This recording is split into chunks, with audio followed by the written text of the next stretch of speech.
ನಮಸ್ಕಾರ, ವನಶ್ರೀ ಚಾನಲ್ಗೆ ಸ್ವಾಗತ. ಬನ್ನಿ, ಇವತ್ತು ಪವಾಡ ಪುರುಷ ಸೀರಿಯಲ್ಲು ಹೇಗೆ ಮೂವ್ ಆಗುತ್ತೆ, ಏನು ಸ್ಟೋರಿ ನೋಡೋಣ. ಅದಕ್ಕಿಂತ ಮುಂಚೆ ನನ್ನ ವೀಡಿಯೋಕ್ಕೆ ಸಬ್ಸ್ಕ್ರೈಬ್ ಮಾಡಿಲ್ಲ ಅಂದರೆ ದಯವಿಟ್ಟು ಸಬ್ಸ್ಕ್ರೈಬ್ ಮಾಡ್ಕೊಳ್ಳಿ, ಹಾಗೆ ಒಂದು ಲೈಕ್ ಕೊಡಿ.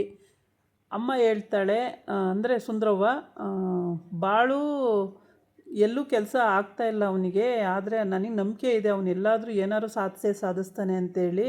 ನೀವು ಹಾಗೆ ಅವನ್ನ ನಂಬಬೇಕು, ಯಾವಾಗಲೂ ಅವನ್ನ ಬೈಬೇಡಿ ಅಂತ ಹೇಳ್ತಾಳೆ. ಗಂಡಗೂ ಹೇಳ್ತಾಳೆ, ಮತ್ತು ಅವಳ ಅಣ್ಣಂಗೂ ಹೇಳ್ತಾಳೆ, ತಮ್ಮಂಗೂ ಹೇಳ್ತಾಳೆ.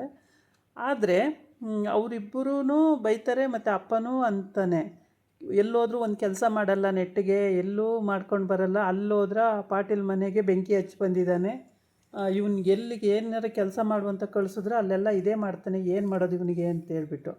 ಅದಕ್ಕೆ ನಾನೇನು ಬೆಂಕಿ ಹಚ್ಚಿಲ್ಲ, ನಾನು ಯಾಕೆ ಹಚ್ಚಲಿ ಅವ್ರ ಮನೆಗೆ, ಅದೇನೋ ಆಯಿತು ಯಾರಿಗೆ ಗೊತ್ತು, ಯಾಕೆ ಸುಮ್ಮನೆ ಇರು, ಕುರಿ ಇದು ಮಾಡಿದ್ರು ಅಂತ ಹೇಳ್ಬಿಟ್ಟು ಕತ್ಕೊಂಡು ಹೋಗಿದ್ದಾರೆ ಅಂತ ನೀನು ಮಾಡಿರ್ತಿ. ಇಲ್ಲ ನನಗೆ ಅದಕ್ಕೂ ಸಂಬಂಧವೇ ಇಲ್ಲ, ನಂಗೆ ವಿಷಯನೇ ಗೊತ್ತಿಲ್ಲ ಅಂತ ಬಾಳು ಹೇಳ್ತಾನೆ. ಆವಾಗ ಸತ್ಯವ ಸುಮ್ಮನೆ ನೋಡ್ತಾ ಕೂತಿರ್ತಾಳೆ. ಇವಾಗ ಬಂದಿರೋ ವಿಷಯ ಏನಪ್ಪ ಅಂದರೆ, ಗಂಗವ್ವ ಊರಲ್ಲಿದ್ದಾಳೆ. ಆದರೆ ಆ ಗಂಗವ್ವನ ಗಂಡ ಸತ್ತ ಮೇಲೆ ಅವ್ರ ಅತ್ತೆ ತುಂಬಾ ಟಾರ್ಚರ್ ಕೊಡ್ತಾ ಇದ್ದಾಳೆ ಪ್ರತಿ ದಿವಸನೂ. ಏಕೆ ಅಂದರೆ ಗಂಗವ್ಗೆ ಎಲ್ಲ ವಿಷಯದಲ್ಲೂ ಟಾರ್ಚರ್ ಕೊಡ್ತಾ ಇರ್ತಾಳೆ. ಮತ್ತು ಸತ್ಯವ್ವ ಭಾವ ಬಂದಿದ್ದಾನಲ್ಲ ನೋಡಿಕೊಂಡು, ಅದಕ್ಕೆ ಕೇಳ್ತಾ ಇದ್ದಾಳೆ, ಹೇಗಿದ್ದಾರೆ ಅವ್ವ, ಹೇಗೈತೆ ಅಂತ ಕೇಳ್ತಾಳೆ. ಅದಕ್ಕೆ ಅವ್ವ ಹೇಗಿರೋದು ಹೆಂಗೆ ಪಾಪ, ಗಂಗಕ್ಕಗೆ ಕಷ್ಟ, ಭಾವ ಸತ್ತ ಮೇಲೆ ಗಂಗಕ್ಕಗೆ ಟಾರ್ಚರ್ ಕೊಡ್ತಾಯಿದ್ದಾರೆ ಅವ್ರ ಅತ್ತೆ, ಏನು ಮಾಡೋದು, ಇಲ್ಲಿಗಾರು ಬರಬೇಕಿತ್ತು, 4 ದಿನ ಇಟ್ಕೊಂಡು ಚೆನ್ನಾಗಿ ನೋಡ್ಕೊಂಡು ಕಳಿಸ್ಬೋದಾಗಿತ್ತು ಅಂತ ಹೇಳ್ತಾಳೆ. ಅದಕ್ಕೆ ಬರೋಕ್ಕೆ ಅವ್ರ ಅತ್ತೆ ಒಪ್ಪಬೇಕಲ್ಲ, ಕಳ್ಸೋಕ್ಕೆ ಒಪ್ಪಲ್ಲ ಅಂತ ಹೇಳ್ತಾನೆ. ಅದಕ್ಕೆ ಇವಳು ಹೇಳ್ತಾಳೆ, ಅಜ್ಜಿನೇ ಕೇಳಿ ಕರ್ಕೊಬರ್ಬೇಕಿತ್ತು ಅಂತಾಳೆ. ಅಜ್ಜಿ ಕೇಳಿದ್ರೂ ಕಳಿಸಲ್ಲ ಅಂತ ಹೇಳ್ತಾಳೆ. ಆಮೇಲೆ ಸುಂದ್ರವ್ವ ಹೇಳ್ತಾಳೆ, ಅವ್ರ ಅಣ್ಣ ಹೇಳ್ತಾನೆ, ಮತ್ತು ಬಾಳನ್ನೇ ಅಲ್ಲಿಗೆ ಕಳಿಸ್ಬಿಡೋಣ ಅಂತೇಳಿ. ಅದಕ್ಕೆ ಬಾಳು ಹೇಳ್ತಾನೆ, ನೀನೇ ಅಲ್ಲಿ ಇನ್ನೊಂದು ದಿವಸ ಇದ್ದು ಬರಬೇಕಿತ್ತು, ನೀನೇ ಯಾಕೆ ಅಷ್ಟು ಬೇಗ ಬಂದೆ ಅಂತ ಹೇಳ್ತಾನೆ ಬಾಳು. ಹಂಗಲ್ಲ, ನನಗೆ ಕೆಲಸ ಇದೆ, ನೀನು ಆರಾಮಿದೆಯಲ್ಲ, ನೀನು ಹೋಗ್ಬೋದು ಅಂತ. ನನಗೂ ಕೆಲಸ ಇದೆ, ನಿನ್ಗೆ ಯಾರು ಕೆಲಸ ಇಲ್ಲ ಅಂತ ಹೇಳಿದ್ದು, ನನಗೂ ಕೆಲಸ ಇದೆ, ನಾನು ಹಂಗೆ ಹೋಗೋಕ್ಕಾಗಲ್ಲ ಅಂತ ಹೇಳ್ತಾನೆ ಬಾಳು. ಆಮೇಲೆ ಸರಿ ಅಂತ ಅಲ್ಲಿಗೆ ಸುಮ್ಮನಾಗ್ತಾರೆ. ಸುಂದ್ರವ್ವ ಹೇಳ್ತಾಳೆ, ಬಾಳು ಏನು ಅಂತ ನಂಗೆ ಗೊತ್ತು, ನೀವು ಬಾಳು ಬಗ್ಗೆ ಎಲ್ಲ ಮಾತಾಡಬೇಡಿ, ಹಂಗೆ ಅವನು ಕರೆಕ್ಟಾಗೆ ಮಾಡಿರ್ತಾನೆ, ಕರೆಕ್ಟಾಗೆ ಹೇಳ್ತಾನೆ, ಏನೇ ಹೇಳಿದ್ರು ಕರೆಕ್ಟಾಗೆ ಹೇಳ್ತಾನೆ, ಅವನ ಬಗ್ಗೆ ಹಂಗೆಲ್ಲ ಮಾತಾಡಬೇಡಿ, ಸುಮ್ಮನೆ ಇರಿ ಅಂತ ಹೇಳ್ತಾಳೆ. ಸರಿ ಅವ್ವ, ನೀನು ತಿಳ್ಕೊಂಡಿದೆಯಲ್ಲ ನನ್ನ ಬಗ್ಗೆ, ಅಷ್ಟೇ ಸಾಕು ಕಣವ್ವ, ಬೇರೆಯವ್ರು ತಿಳ್ಕೊಂಡು ನನಗೇನಾಗಬೇಕಾಗಿದೆ ಅಂತ. ಸುಂದ್ರವ್ವ ಮುಖ ಸಿಂಡಿಸ್ಕೋತಾಳೆ ಆ ಕಡೆಗೆ. ಏನು ಮಾಡ್ದಿದ್ರು ಪರವಾಗಿಲ್ಲ, ಬಾಳನ್ನು ವಹಿಸ್ಕೋತದೆ ಅಜ್ಜಿ ಅಂತ ಹೇಳ್ಬಿಟ್ಟು. ಆಮೇಲೆ ಸುಂದ್ರವ್ವ, ನಾನೇ ಹೋಗಿ ಬರ್ತೀನಿ ಊರಿಗೆ, ಒಂದು 4 ದಿನ ನಾನೇ ಇದ್ದು ಬರ್ತೀನಿ ಅಂತ ಅಜ್ಜಿಗೂ ಹೇಳ್ತಾಳೆ. ಅದಕ್ಕೆ ಅಜ್ಜಿ ಮನ್ಸು ಮಾಡಲ್ಲ ಕಳ್ಸೋಕ್ಕೆ. ಆದರೆ ಅಜ್ಜ, ಆಯಿತು ಹೋಗ್ಬಾರವ್ವ ಸತ್ಯವ್ವ, ಹೋಗ್ಬಾ ಅಂತ ಹೇಳ್ತಾನೆ. ಆಮೇಲೆ ಬಾಳು ಕೇಳಿದ್ರೆ ಬಾಳನು ಆಯಿತು ಹೋಗ್ಬಿಟ್ಟು ಬರಲಿ ಅಂತ ಹೇಳ್ತಾನೆ. ಆಮೇಲೆ ಬಾಳನ್ನೇ ಕರ್ಕೊಂಡು ಹೋಗ್ಬೇಕು ಅಂತ ಆಗುತ್ತೆ. ಇದಕ್ಕೆ ಸತ್ಯವ್ವ ಸರಿ ಅಂತಾಳೆ. ಆಮೇಲೆ ಸುಂದ್ರವ್ವನು ಕೂಡ, ಇವತ್ತು ನಾನು ದೊಡ್ಡ ಮಗ ಹೇಳ್ತಾನೆ, ನಾನು ಇವತ್ತು ಹೊಲಕ್ಕೆ ಹೋಗಿ ಬರ್ತೀನಿ ಕಣವ ಅಂತ ಹೇಳ್ತಾನೆ. ಬಾಳನ್ನು ಕರ್ಕೊಂಡು ಹೋಗು ಅಂತಾನೆ. ಬಾಳು ಬಂದರೆ ಅಲ್ಲಿ ಏನು ಕೆಲಸ ಮಾಡ್ತಾನೆ, ಏನೂ ಮಾಡಲ್ಲ ಅಂತ. ಇಲ್ಲ, ಕರ್ಕೊಂಡೋಗು, ಮಾಡ್ತಾನೆ ಅವನು ಕೆಲಸ ಅಂತೇಳಿ ಸುಂದ್ರವ್ವ ಹೇಳ್ತಾಳೆ. ಸರಿ, ಬಾಳು ಬರಲಿ ಅಂತ ಕಾಯ್ತಾ ಇರ್ತಾರೆ. ಬಾಳು ಬಂದಿರಲ್ಲ. ಆಮೇಲೆ ಅವನು ಏನು ಮಾಡಲ್ಲ ಕಣವ ಅಲ್ಲಿ ಕೆಲಸ, ಸುಮ್ಮನೆ ಇರ್ತಾನೆ, ನನ್ನ ಕೆಲಸ ಮಾಡೋಕ್ಕೆ ಬಿಡಲ್ಲ ಕಣವ ಅವನು ಅಂತ ಹೇಳ್ತಾನೆ. ಅದಕ್ಕೆ ಇಲ್ಲ ಕಣೋ, ಮಾಡ್ತಾನೆ, ಕರ್ಕೊಂಡೋಗೋ, ಹಂಗೆಲ್ಲ ಹೇಳ್ಬಾರ್ದು ಅಂತ ಹೇಳ್ತಾಳೆ ಸುಂದ್ರವ್ವ.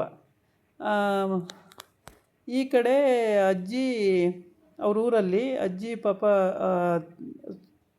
ಗಂಗವ್ವಂಗೆ ಕುರಿ ಕಾಯೋದು, ಮನೆ ಕೆಲಸ ಮಾಡಿಕೊಂಡು ಕುರಿ ಕಾಯಕ್ಕೆ ಹೋಗಬೇಕು. ಮಗ ಇದ್ದಾಗ ಅಷ್ಟು ಟಾರ್ಚರ್ ಆಗ್ತಿರ್ಲಿಲ್ಲ, ಮಗ ಸತ್ತ ಮೇಲೆ ಅಜ್ಜಿ ಟಾರ್ಚರ್ ಕೊಡ್ತಾಯಿದೆ ಅಂಥೇಳಿ, ಅಕ್ಕಂಗೆ ಟಾರ್ಚರ್ ಕೊಡ್ತಿದೆ ಅಂತ ಇವನಿಗೆ ಗೊತ್ತಾಗಿದೆ. ಇವನು ಅದನ್ನೇ ಬಂದು ಮನೆಗೆ ಹೇಳ್ತಾ ಇದ್ದಾನೆ ಎಲ್ಲರಿಗೂ. ಅಯ್ಯೋ, ಗಂಗವ್ವ ಎಷ್ಟು ಒಳ್ಳೆಯವಳು, ಯಾರಿಗೂ ದ್ರೋಹ ಬಗ್ದವಳಲ್ಲ, ಯಾರಿಗೂ ಅನ್ಯಾಯ ಮಾಡಿದವಳಲ್ಲ, ಆದರೂ ಅವಳಿಗೆ ಯಾಕೆ ಹಿಂಗೆ ಕಷ್ಟ ಅಂತ ಸುಂದ್ರವ್ವ ಹೇಳ್ತಾಳೆ. ಆಮೇಲೆ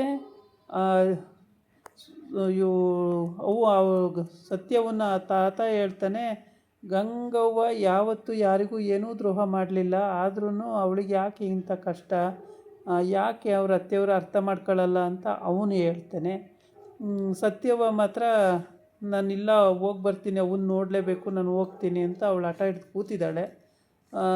ಸುಂದ್ರವ್ಗೆ ಕಳಿಸೋ ಇಷ್ಟ ಇಲ್ಲ, ಆದರೂ ಏನೂ ಮಾಡೋಕ್ಕಾಗಲ್ಲ. ಮೊಮ್ಮಗಳು ಕೇಳ್ತಿದ್ದಾಳೆ ಅಂದರೆ ಕಳಿಸ್ಲೇಬೇಕಾಗತ್ತೆ. ಹೋಗಿ ಬರಲಿ ಅಂತ ಹೇಳ್ಬೋದು. ನಗ್ನವ ಎಲ್ಲೋದ್ಲೋ ಅವಳು ಇನ್ನೂ ಗೊತ್ತಾಗಿಲ್ಲ. ಮತ್ತು ಬಲರಾಮನು ಎಲ್ಲೋಗಿದ್ದಾನೋ ಗೊತ್ತಿಲ್ಲ. ಆದರೆ ಬಾಳು ಮಾತ್ರ ಪ್ರತಿ ದಿವಸ ಅವನು ಸುದ್ದಿಲಿದ್ದೇ ಇರ್ತಾನೆ. ಆಮೇಲೆ ಅಲ್ಲಿ ಸತ್ಯ ಮತ್ತು ಅವನ ಫ್ರೆಂಡು ಮಾತಾಡಿಕೊಂಡು ಇದೇ ವಿಷಯ ಮಾತಾಡ್ಕೊಂಡು ಅವರು ಅಲ್ಲಿ ನಗ್ತಾ ಇರ್ತಾರೆ. ಖುಷಿಯಾಗಿ ಮಾತಾಡ್ಕೊಂಡು ನಗೋದು ಅವರು. ಗೌಡನಿಗೆ ಆ ವಿಷಯ ಹೋಗಿರುತ್ತೆ. ಗೌಡನು ಕೂಡ ಅದ್ರ ಬಗ್ಗೆನೇ ಚರ್ಚೆ ಮಾಡ್ತಾ ಇರ್ತಾನೆ. ಪ್ರತಿ ದಿವಸ ಬಾಳನ ಬಗ್ಗೆನೇ ಗೌಡನ ಚರ್ಚೆ. ಬಾಳು ಹಂಗೆ ಮಾಡ್ತಾನೆ, ಬಾಳು ಹಿಂಗೆ ಮಾಡ್ತಾನೆ ಅಂತ ಈ ಸತ್ಯ ಹೋಗಿ ಹೇಳೋದು. ಬಾಳು ನನಗಿಂತ ಮೇಲೆ ಬಂದುಬಿಟ್ರೆ ನನಗೆ ವ್ಯಾಲ್ಯೂ ಕಡಿಮೆ ಆಗುತ್ತಲ್ಲ ಅಂತ ಗೌಡ ಅಲ್ಲಿ ಗೋಳಾಡೋದು. ಇದೇ ಆಗೋಗಿತ್ತೆ ಅವ್ರದ್ದು ಕತೆಗಳು. ಯಾವ ಕೆಲಸ ಮಾಡದಿದ್ರೂ ಪರವಾಗಿಲ್ಲ, ಬಾಳನ ಬಗ್ಗೆನೇ ಪ್ರತಿ ದಿವಸ ಯೋಚನೆ ಮಾಡೋದು. ಪ್ರತಿ ಗಂಟೆಗೂ ಯೋಚನೆ, ಪ್ರತಿ ನಿಮಿಷಕ್ಕೂ ಯೋಚನೆ. ಗುಂಡ ಹೇಳ್ತಲೇ ಇರ್ತಾನೆ, ಯಾಕೆ ಬಾಳು ಬಗ್ಗೆನೇ ಯೋಚನೆ ಮಾಡ್ತೀರಿ, ನಿಮ್ಮ ಕೆಲಸ ನೀವು ಮಾಡ್ಕೊಳ್ಳಿ ಅಂತ ಅವನು ಹೇಳ್ತಾನೆ. ಆದರೂ ಕೂಡ ಗೌಡ ಕೇಳೋದೇ ಇಲ್ಲ. ಈ ಸತ್ಯ ಹೋಗಿ ಹೇಳಿದ ತಕ್ಷಣ ಬಾಳು ಬಗ್ಗೆನೇ ಯೋಚನೆ ಮಾಡೋಕ್ಕೆ ಅವನು ಸ್ಟಾರ್ಟ್ ಮಾಡ್ತಾನೆ. ಪ್ರತಿಯೊಂದು ವಿಷಯದಲ್ಲೂ ಬಾಳು ಓದ್ ಕಡೆ ಎಲ್ಲ ಒಳ್ಳೆಯದಾಗುತ್ತೆ, ಬಾಳು ಹೇಳಿದ್ದೆಲ್ಲ ಸರಿ ಹೋಗುತ್ತೆ. ಅದು ಹೆಂಗೆ, ಬಾಳು ಏನು ಜಾದು ಮಾಡ್ತಾನ, ಬಾಳು ಏನು ಮಂತ್ರ ಓದಿನ, ಬಾಳುಗೆ ದೇವ್ರು ಬರುತ್ತಾ, ಹೀಗೆಲ್ಲ ಒಂದು ಥಿಂಕಿಂಗು, ಯೋಚನೆಗಳು ಆವಾಗವಾಗ ಮಾಡ್ತಾನೇ ಇರ್ತಾನೆ. ಬಾಳು ಹೆಂಡ್ತಿ ಅದೊಂದೇ ತಪ್ಪು. ಒಂದು ಮದುವೆ ಮಾಡ್ಕೋಬಾರ್ದಾಗಿತ್ತು, ಮಾಡ್ಕೊಂಡ, ಹೆಂಡ್ತಿ ಅಂತ ನೋಡ್ತಾ ಇಲ್ಲ, ಅದೊಂದು ಬೇಜಾರಾಗಿರೋ ವಿಷಯ. ಅಂದರೆ ಇನ್ನೆಲ್ಲದರಲ್ಲೂ ಒಳ್ಳೆಯವನಿದ್ದಾನೆ. ಸುಂದ್ರವ್ವ ಏನು ಮಾಡ್ತಾಳೆ, ಏನೂ ಹೇಳೋಕ್ಕಾಗಲ್ಲ ಪಾಪ.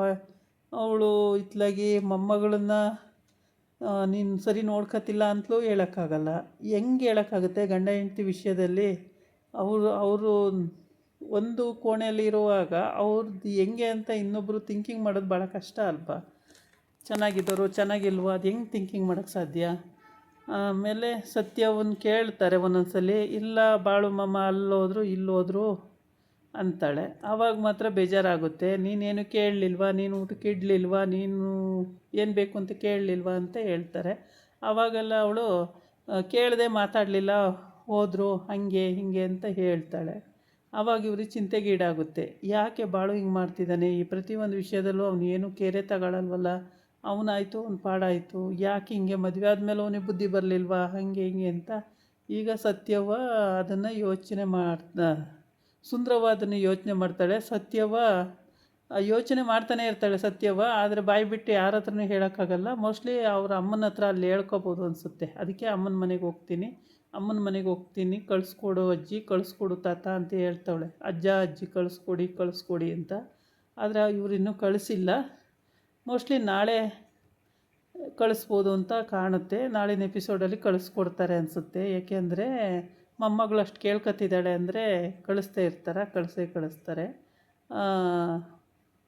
ಸುಂದ್ರವ್ಗಂತೂ ಮೊಮ್ಮಗಳನ್ನ ಎಷ್ಟು ಅವಳ ಜೊತೆ ಕೂರೋದು, ಅವಳ ಜೊತೆ ನಿಲ್ಲೋದು, ಅವಳ ಜೊತೆ ಒಟ್ಟಿಗೆ ಕೆಲಸ ಮಾಡೋದು ಅವೆಲ್ಲ ತುಂಬಾ ಇಷ್ಟ. ಆಮೇಲೆ ಈ ಬಲರಾಮನೂ ಅಷ್ಟೇ. ಇವನು ಇಷ್ಟು ವರ್ಷ ಎಲ್ಲೋಗಿದ್ದ ಅಂತ ಗೊತ್ತಿಲ್ಲ, ಕುರಿ ಮಂದೆ ಕಾಯಕ್ಕೆ ಹೋಗಿದ್ದೆ ಅಂತ ಹೇಳ್ತಾನೆ. ಅಲ್ಲಿ ಏನೋ ಕೆಲಸ ಮಾಡ್ಕೊಂಡಿದ್ದೆ ಅಂತಾನೆ. ಅದೇ ಎಲ್ಲಿ ಎತ್ತ ಒಂದು ಗೊತ್ತಿಲ್ಲ. ಸದ್ಯ ಇಷ್ಟು ವರ್ಷ ಆದಮೇಲೆ ಈಗ ಬಂದಿಯಾನೆ ಇವನು. ಈಗ ಇವನು ಬಾಳು ಅಣ್ಣ ಆಗ್ತಾನೆ, ಅವನು ಇನ್ನೊಬ್ಬ ಬಾಳು ತಮ್ಮ ಆಗ್ತಾನೆ.